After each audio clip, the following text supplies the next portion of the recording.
ایک حسن وہ ہے کہ اتنا حسین ہے کہ آپ تعریف کرتے ہیں، اور ایک حسن وہ ہے اتنا حسین ہے خود خالق اس کی تعریف فرماتا ہے۔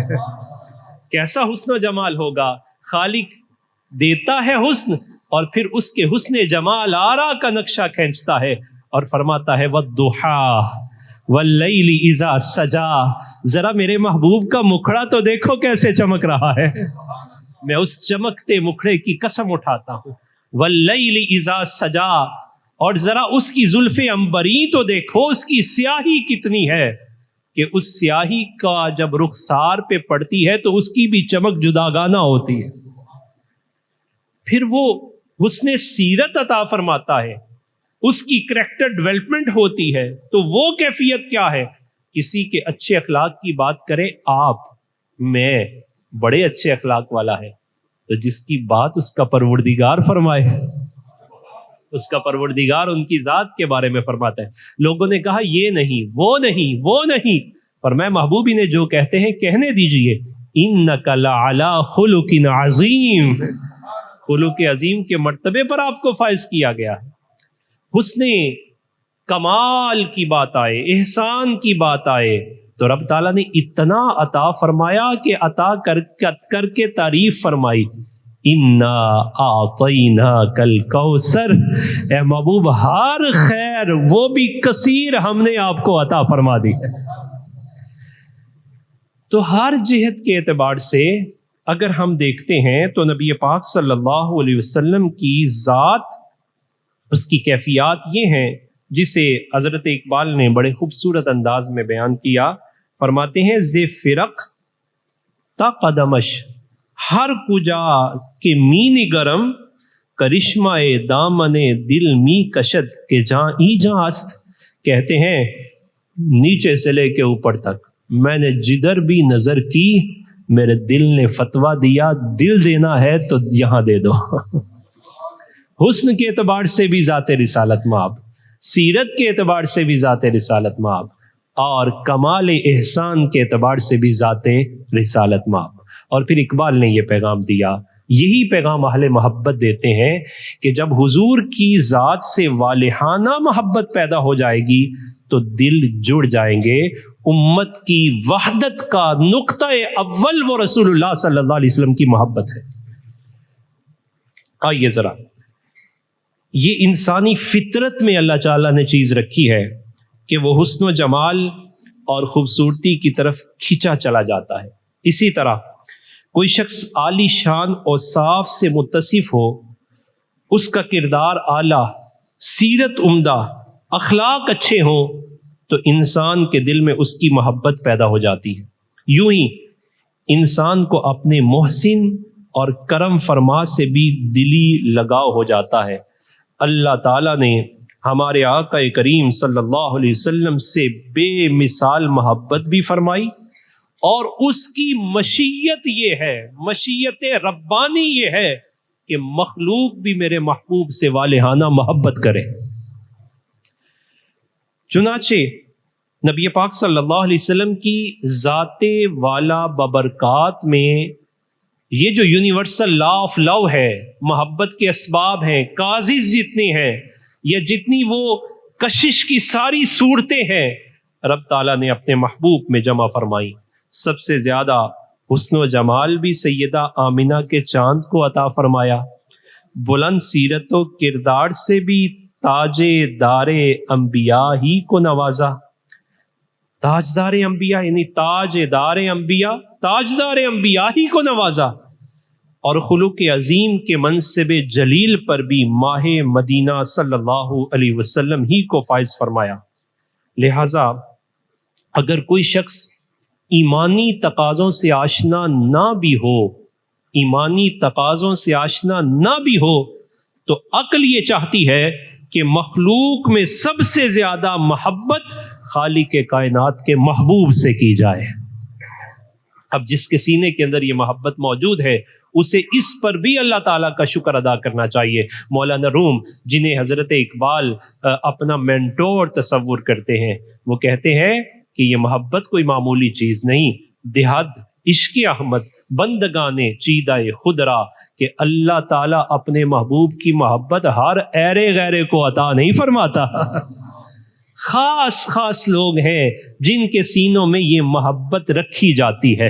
اس وجہ سے ذرا اس پہلو پر بھی توجہ دیجیے کہ اللہ تعالیٰ نے یہ سارے کمالات عطا فرمائے، ہر دور کے نبی کو عطا فرمائے، تاکہ امت کی وحدت کا مرکز وہ نبی رہے. جب تک امت اپنے نبی سے جڑی رہتی ہے وحدت برقرار رہتی ہے، اور اگر امت کا رشتہ محبت نبی سے کٹ جائے تو ان کی وحدت پارا پارا ہو جاتی ہے. ذرا تصور کیجئے اگر دنیا میں کسی کو کمال ملے تو اسے ملیں گے جس کے اندر عیب ہے یا عیب کا شائبہ ہے. رب نے ہمیں نبی وہ عطا فرمایا ہے جس کے اندر عیب رکھا ہی نہیں ہے، اسے مقام معصومیت پہ فائز کیا ہے. سارے انبیاء وہ مقام معصومیت پہ فائز ہیں. ذرا تصور کیجئے کہ جس سے محبت ہو جائے اور اس کے اندر عیب کا پایا جانا ممکن ہو تو محبت کوئی دلیل نہیں مانتی، محبت اندھی اور بہری ہو جاتی ہے. اگر محبت مدینے والے سے ہو جائے تو پھر کیفیت کیا ہوگی؟ کیسا بے خبر ہے وہ شخص، وہ محبت کے اصولوں سے آشنا ہی نہیں ہے. ایک طرف دعوی محبت کرتا ہے اور دوسری طرف کسی نہ کسی اینگل سے آ کے اپنے محبوب کا نقص بیان کرتا ہے. بے خبر ہے. اگر وہ نبی کے علم میں نقص لائے تب بھی محبت میں بے خبر، نبی کے اختیار میں نقص لائے تب بھی بے خبر. ارے بے خبر، وہ تو معصوم ہے. تجھے دنیا والے غیر معصوم جس میں عیب رکھا گیا ہے اس سے محبت ہو جائے تو کہتا ہے میرے محبوب کے بارے میں بات کرنی ہے تو عیب والی نقص والی بات نہ کرو. تو جن میں رب نے عیب ہی نہیں رکھا ان سے محبت ہو جائے تو نقص کی بات کیوں کرتا ہے؟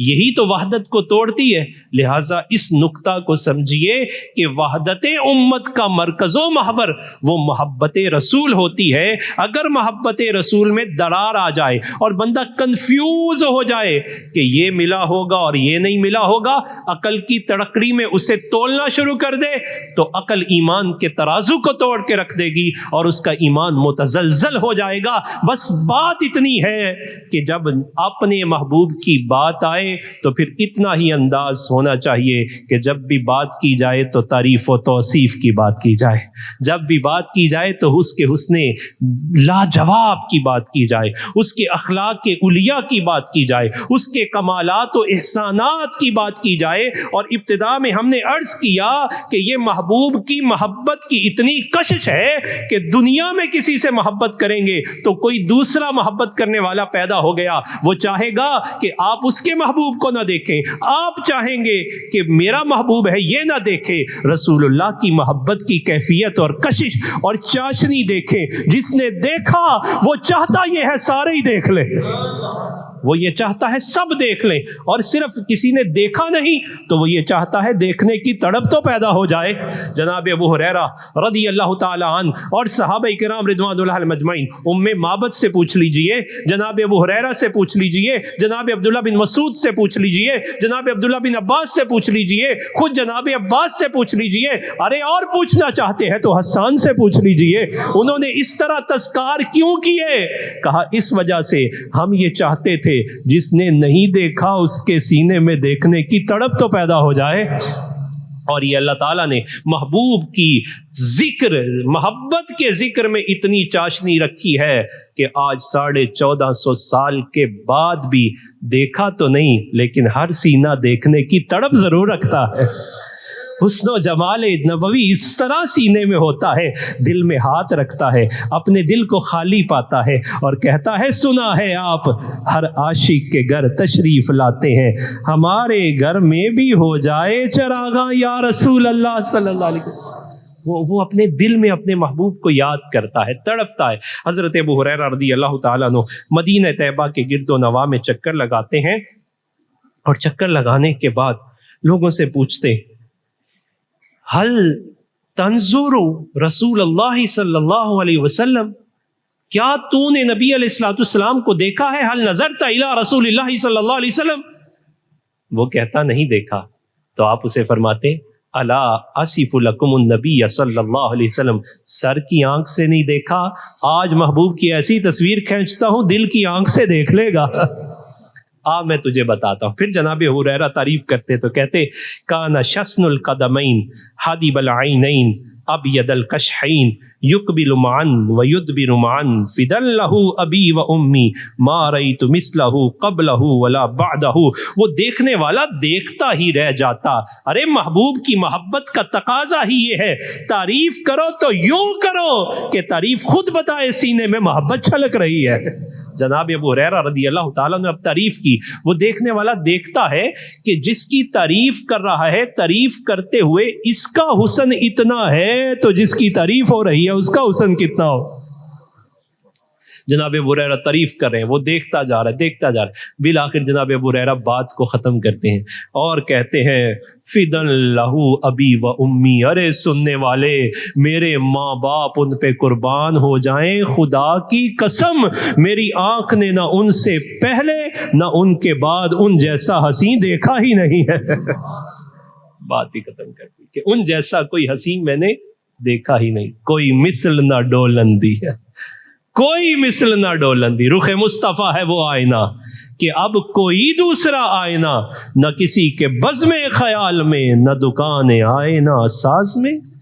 مصطفیٰ جان رحمت صلی اللہ علیہ وسلم آپ کے صحابی ہیں جناب ابو طفیل عامر بن واصلہ، یہ آخری صحابی ہیں جنہوں نے سب سے آخر میں وصال پایا۔ یہ کعبۃ اللہ کا طواف کر رہے تھے تو دوران طواف ایک عشاق میں سے سعید بن ایاس جریری، یہ تابعی ہیں، یہ ان کے ساتھ آ گئے تو انہوں نے دیکھا ان کا تو بڑا شہرہ ہے، تو ان کو طواف کے دوران کہنے لگے ہل انت تعرفنی، وہ جریری مجھے جانتے ہو میں کون ہوں؟ جریری کہنے لگے لا۔ اب کہنے لگے ما بقی احد رعا رسول اللہ صلی اللہ علیہ وسلم غیری، میں وہ ہوں، میرے علاوہ اس وقت اپنے سر کی آنکھوں سے رسول اللہ کو کسی نے نہیں دیکھا۔ یہ کتنا بڑا اعزاز تھا، اور اس اعزاز کا اظہار کیا، تیری بھی بڑی شان ہے لیکن ذرا ہماری شان دیکھ، میں وہ ہوں، میں نے سر کی آنکھوں سے رسول اللہ کو دیکھا ہے۔ اب جریری تو تڑپ گئے، طواف مکمل کیا تو ان کا دامن تھاما ہوا تھا، دامن تھامتے تھامتے ہی حرم میں بٹھا لیا، اور بٹھانے کے بعد کہنے لگے ارأیت رسول اللہ، کیا تو نے رسول اللہ کو دیکھا ہے؟ کہا نام، ہاں میں نے دیکھا ہے۔ فرمایا دیکھا ہے تو چپ کیوں ہے، بیان کرنا پھر۔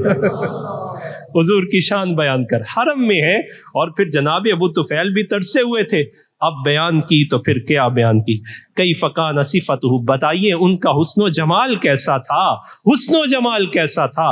کہا کان ابیدا ملیحا مقصدا، کہنے لگے نبی پاک صلی اللہ علیہ وسلم کا رنگ اتنا سونا تھا کہ کوئی اور اتنا سونا تھا ہی نہیں۔ مقصر ملیحن، اور مصطفیٰ جان رحمت کے حسن میں ملاحت و حلاوت تھی جسے دیکھنے والا برتا ہی نہیں تھا۔ اور کہا مقصدا، اور رب تعالیٰ نے جو چال ڈال عطا فرمائی تھی وہ بھی بے مثل و بے مثال عطا فرمائی تھی۔ تو نبی پاک صلی اللہ علیہ وسلم کے حسن و جمال کا تذکرہ کیوں کر رہے ہیں؟ تاکہ یہ نہیں کہ رقابت ہے، بلکہ وہ یہ چاہتے ہیں کہ میرے دل میں جو دیکھنے کے بعد تڑپ ہے، سننے کے بعد تمہارے دل میں بھی پیدا ہو جائے۔ پھر مرکز ہے، یہ وحدت امت ہے، آپ امت کو جوڑنا چاہتے ہیں، رسول اللہ کا تذکرہ کرتے جائیں، قیامت تک امت جڑتی جائے گی۔ اگر کسی نے کسی جگہ نقص لگایا اور وہ نقص لگانے کی وجہ سے امت کنفیوز ہو گئی، وہ کل قیامت کے دن رسول اللہ کو کیا جواب دے گا؟ رب تعالیٰ نے تجھے مجھے بے عیب بنایا تھا، تو نے عیب کہاں سے تلاش کر لیا؟ جس جہت سے بھی بات کرے اللہ کے حبیب علیہ الصلوۃ والسلام اس جہت سے ہی فائق نظر آتے ہیں۔ کیوں؟ اس وجہ سے کہ وہ اپنے رب تعالیٰ کی قدرت کی دلیل بن کے آئے ہیں۔ بلا رب کی قدرت کی جو دلیل اعظم ہوتی ہے اس میں بھی کسی جہت سے کوئی کمی اور عیب دیکھا جا سکتا ہے؟ وہ کافر جنہوں نے ناممکنات کو سمجھا کہ اب عیب لگانے کا موقع آ گیا، وہ کافر تھے، عیب لگانے کا موقع آیا، تو علم کی بات، اختیار کی بات، مصطفیٰ جان رحمت کی نگاہ نبوت کی بات، قدم ہائے مبارک کی بات، رسول اللہ صلی اللہ علیہ وسلم کی گوش ہائے مبارک کی سماعت کی بات کرتا ہے. کافروں نے جب موقع جانا تو عیب بھی بڑا ڈاڈا ملا. کہنے لگے بلا ہو سکتا ہے کہ کوئی ایک لمحے میں وہ دنا فتدلا فکان قاب قوسین او ادنا پہ جائے اور پھر واپس بھی آ جائے. تو جب وہ عیب لگانے لگے کسی اور نے کیا جواب دینا تھا؟ پروردگار عالم نے خود فرمایا جانے والے کی طرف نہ دیکھو، لے جانے والے کی طرف دیکھو نا. اور بات ہی یہاں سے شروع کی. سبحان الذی، جو لے جانے والا ہے وہ تو پاک ہے، وہ تو پاک ہے. تو پھر جو یہاں تھے انہوں نے بھی کہا جب حضور کی ذات دیکھو تو یوں کہو سبحان اللہ ما اجملک ما احسنک ما اکملک. کتھے مہر علی کتھے تیری ثنا، اے گستاخ اکھیاں کتھے جھاڑیاں. تو یہ ذات رسالت مآب صلی اللہ علیہ وسلم کی محبت کا تقاضا ہے. سائیکالوجسٹ آج کل سائیکالوجسٹ پورے عروج پہ ہیں اور وہ آپ ہماری سائیکی کے مطابق فیصلے صادر کرتے ہیں، سائیکی کے مطابق ہمارے لیے کچھ چیزوں کو تجویز کرتے ہیں. اور ویسے بھی ریشنلزم کا دور ہے، عقل پرست پورے عروج پہ ہیں. سائیکالوجسٹ یہ کہتے ہیں یہ تصورات جو آج سائیکالوجسٹ نے دیے، ہمارے اسپرچولیزم کی ایکسپرٹیز نے صدیوں پہلے یہ تصورات عطا فرما دیے. وہ یہ کہتے ہیں آپ اگر کسی بندے کو سٹریس سے نکالنا چاہتے ہیں، آپ کسی بندے کو ٹینشن سے نکالنا چاہتے ہیں اور آپ یہ دیکھتے ہیں کہ وہ بظاہراً اب نارمل ہے، آپ اس کو نارمل کرنا چاہتے ہیں، تو آپ کسی چیز پر اس کا فوکس کروا دیں. یہ تو فوکس کرواتے ہیں آئینے پر، تصویر پر، فوکس کرواتے ہیں اپنی دی ہوئی کسی چیز پر. اہل اللہ فوکس کرواتے تھے تو کہتے تھے اللہ کا نام لکھ اور دیکھتا جا. وہ کہاں کرواتے تھے؟ اپنے جسم پہ کپڑا ڈال اور تصور قبر کر. اور اہل عشق جب کہتے تھے تجھے ساری ٹینشنوں سے نکال لیتے ہیں، سب کچھ بھول جا، مصطفیٰ جان رحمت کا تصور کر لے. تو پھر وہ ان تصورات میں سائیکی ہے. یہ سائیکالوجسٹ کہتے ہیں کہ انسان کثرت سے جس چیز کا تذکرہ کرتا ہے، پڑھتا رہتا ہے، سنتا رہتا ہے، سوچتا رہتا ہے، وہ دل میں گھر کر جاتی ہے. بلکہ بہت مرتبہ اس کا تصور ایسا پختہ ہو جاتا ہے، ایسا پختہ ہو جاتا ہے کہ انسان کی آنکھ لگے تو خواب میں بھی وہی چیز نظر آنا شروع ہو جاتی ہے. رحمت عالم صلی اللہ علیہ وسلم کے حسن بے مثال کے تذکرے سے ایک عظیم الشان فائدہ یہ حاصل ہوتا ہے کہ دل میں آپ صلی اللہ علیہ وسلم کے سراپا ہائے اقدس کا تصور جمنے لگتا ہے. انسان تصورات کی دنیا میں آپ کے حسن و جمال سے متعلق سوچتا رہتا ہے. پھر کرم کی وہ بارشیں ہوتی ہیں، سویا ہوتا ہے لیکن تصورات جما کے سویا تھا. تو سوئے میں جو تصورات جمائے تھے وہ کیا تھے؟ بلغ الللا بکمالہ کشف الدجا بجمالہ حسنت جمیع خصالہ. تصورات میں گم ہے، لب ہل نہیں رہے. انہی تصورات میں ظاہری آنکھیں بند ہوئی، دل کی آنکھ کھلی. وہ جمال حسن کمال وہ بے آبرو ہو گئے، سامنے تشریف لائے. کہا سادی جو پہلے ظاہری آنکھوں سے پڑھ رہے تھے کھول کے ذرا پھر پڑھنا. اب سادی بولے بلغ الللا بکمالہ کشف الدجا بجمالہ حسنت جمیع خصالہ. زبان خاموش ہوئی، آواز آئی پڑھ دے صلو علیہ وآلہ. یہ ہے مصطفیٰ جان رحمت صلی اللہ علیہ وسلم کے تصورات کا فائدہ. اور یہی امت کی طرف منتقل کرنا چاہتے تھے ہمارے اسلاف، تاکہ امت وحدت کا جو بنیادی اصول ہے، مرکز ہے، وہ ذات رسالت مآب صلی اللہ علیہ وسلم ہے، اس پر آ جائے، ان کے دل جڑ جائیں. محبت ایسی ہے جو دلوں کو جوڑ دیتی ہے، قرابتیں پیدا کر دیتی ہے، محبتیں پیدا کر دیتی ہے. دیکھیے صدیوں بعد 1450 سال گزر گئے، رسول اللہ صلی اللہ علیہ وسلم کی ذات تو رہی ذات، ذکر رسالت مآب تو رہا ذکر رسالت مآب. یہ چاشنی ہے اہل محبت کے ذکر کی. جس نے مدینہ نہیں دیتا وہ سسک رہا ہے، اور جس نے دیکھ لیا وہ تڑپ رہا ہے. یہ چاشنی ہے اہل محبت کے عشق کی. اور میں قیامت تک حضور کی ذات تو رہی ذات، ایسا حسن و جمال دیا ہے، ایسا حسن و جمال دیا ہے کہ جو ذکر کرنے والا ہے اللہ تعالیٰ اس کی محبت لوگوں کے دلوں میں ڈال دیتا ہے. ہماری کیا حیثیت ہے؟ آپ ذکر کریں تو کیا حیثیت ہے، لیکن وہ نہ مجھے کو دیکھتے ہیں نہ آپ کو دیکھتے ہیں، کہنے ساڑھے یار دی گل کرتا ہے، ہمارے محبوب کی بات کرتا ہے۔ اس وجہ سے جو ذکر کر رہا ہوتا ہے اس کے سارے عیب پوشیدہ، بس بات یاد رہتی ہے تو ایک رہتی ہے، یہ ہمارے محبوب کی بات کرتا ہے، یہ ہمارے آقا کی بات کرتا ہے۔ اور پھر اقبال بھی اس موقع پر آئے تو مچلے، اور جب اقبال بات کرتے ہیں تو یہ اقبال کا ہی خاصہ ہے۔ اقبال کہتے ہیں اوروں سے کہا تم نے، اوروں سے سنا تم نے، کچھ ہم سے کہا ہوتا، کچھ ہم سے سنا ہوتا، کہا اوروں کا کلام اور میرا کلام اور ہے، عشق کے درد مند کا طرز کلام اور ہے۔ چونکہ وہ محبوب کے جلووں میں گم ہو کے بات کرتا ہے، اور بات کرتا ہے تو لاجواب بات کرتا ہے، اور اس انداز سے بات کرتا ہے کہ قلم توڑ کے کہتا ہے۔ بات اتنی ہے اقبال کی زندگی کی محمد سے وفا تو نے تو ہم تیرے ہیں، یہ جہاں چیز ہے کیا لوح و قلم تیرے ہیں۔ مصطفیٰ جان رحمت صلی اللہ علیہ وسلم کے تصورات میں جب بندہ گم رہتا ہے تو پھر یہ کیفیات انسان پر طاری ہوتی ہیں، جسے حضرت حکیم الامت نے خوبصورت انداز میں کہا کہ تجھی کو دیکھنا، تیری ہی سننا، تجھی میں گم رہنا، حقیقت معرفت اہل طریقت اس کو کہتے ہیں، ریاضت نام ہے تیری گلی میں آنے جانے کا۔ تصورات میں بندہ، آپ سارے بیٹھے ہوئے، آپ کسی کی گلی میں نہیں جاتے، لیکن جب مدینے کی بات آئے تو جو پہنچے ہیں وہ لمحے میں پہنچ جاتے ہیں۔ ریاضت بات ہے تیری گلی میں آنے جانے کا، تصور میں تیرے رہنا عبادت اس کو کہتے ہیں۔